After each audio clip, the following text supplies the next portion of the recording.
All right. Good morning. What we are going to do today is we are going to talk about the economy. And in order to do that, we are going to start with a little slideshow. I hope you've already watched the video that was kind of a flashback to something that you learned about ecosystems in fourth grade. You learned that in ecosystems, there has to be a balance. If there's no balance, we know that crazy things can happen in an ecosystem. And the same thing goes with our economy. So, what is an economy? Economy is the word that we use to talk about money in our country. How do we make it? How do we spend it? How do we know where to spend it? Do we save it? Do we borrow it? Economy is just the word that we use to talk about money. It's a word we've used all year long. And just like ecosystems, economies require balance between those who participate in it. When things get disrupted in an economy, much like an ecosystem, things can change very quickly. So, what are the four sectors of the economy? Well, the first sector that we're going to talk about today are households. So, households are essentially like where you live. Your family represents a household. You could represent your own household later. Businesses, obviously, you're familiar with that term, banks, and the government. Those are our four sectors that you need to know. Now, households. Households are made up of people who are resources and consumers. So what does that mean? How can a person be a resource? Well, a person can be a resource when they provide labor or when they work in order to earn an income. Consumers are also a word that we could use to describe people because we're the people who consume goods and services produced by business. So I am both a resource and a consumer in my household. I work for the school system, so I provide labor in order to earn an income. And then I am also a consumer. I buy things. I buy a lot more things than I probably should. Okay, so as households, you are both resources and consumers once you begin working. Businesses are the second sector of the economy. They create goods and services. So remember, a good is a thing you can buy, and a service is labor that you can buy. So, for example, you could buy a cheeseburger at McDonald's or a video game from Amazon. Those are goods. And services are things like if you need to hire a plumber. I, as a teacher, provide a service. Okay, tutors provide services, and electricians and construction workers. Those are all services that private businesses can provide. It's important for them to provide those things because that's what the households are either wanting or needing, and they're going to buy them as consumers. Businesses can either be small businesses or large corporations that are trying to innovate and improve production. The goal of a business is to always turn a profit, to make as much money as they can by creating a good product at the right price. Private businesses provide jobs and income to individuals as well. Banks. Banks are things that you are familiar with, and as you get older, you're going to get a lot more familiar with banks.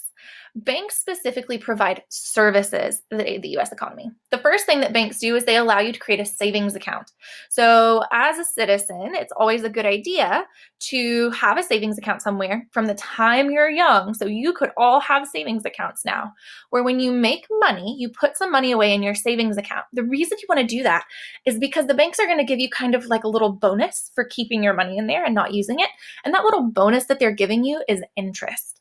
The reason that they are giving you interest is because we learned back in the 1920s and 1930s that banks have to loan money out as well.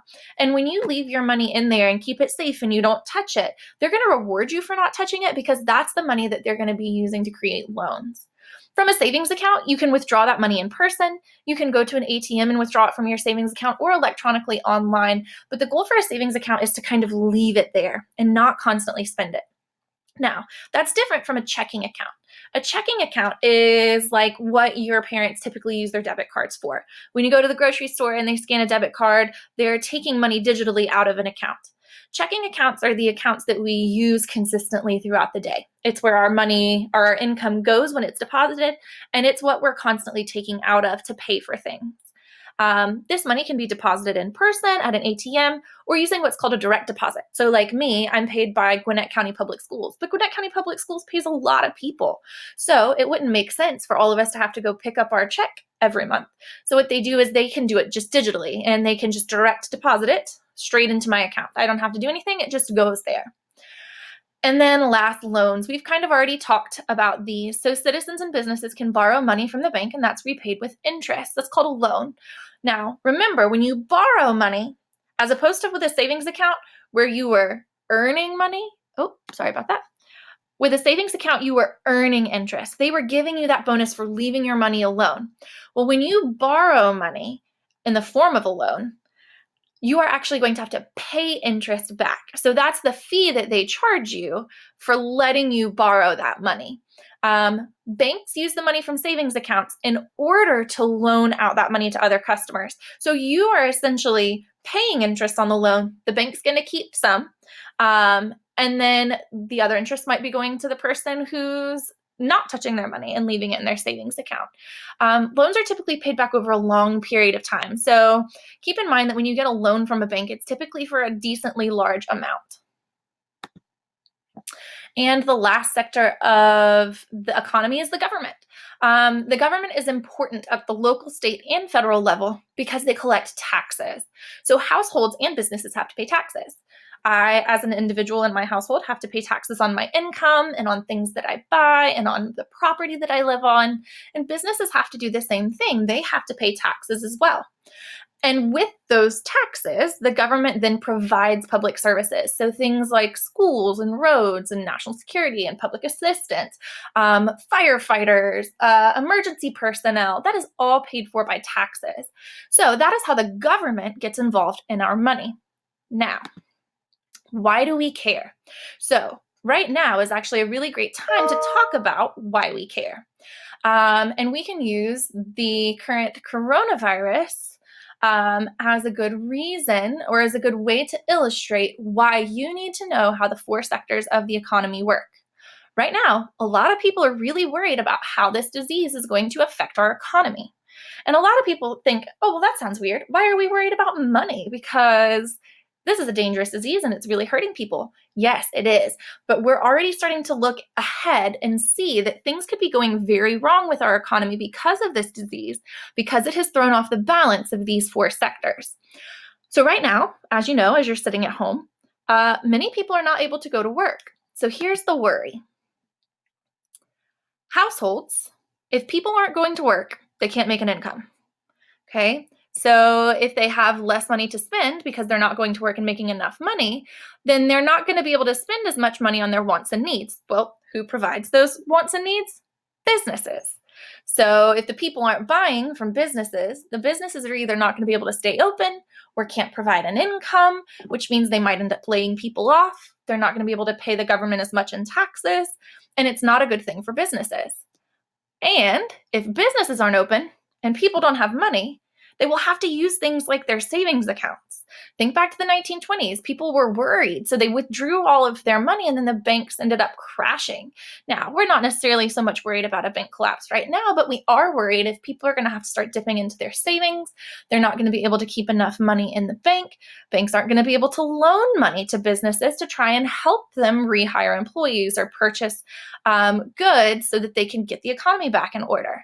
Well, these things also all affect the government because if people aren't spending, they aren't paying sales taxes, which makes it harder for the government to provide services, things like medical personnel, cops, firefighters, teachers, all of these things that the government provides for you to keep you safe and healthy and educated. If people aren't buying things and people aren't paying taxes and businesses aren't paying taxes and banks aren't paying their share, the government's not going to be able to provide those things as easily.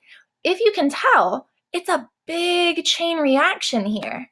It's important to see that all 4 of these things are completely intertwined, and you have to have a level of balance to make sure that those 4 sectors of the economy are able to function.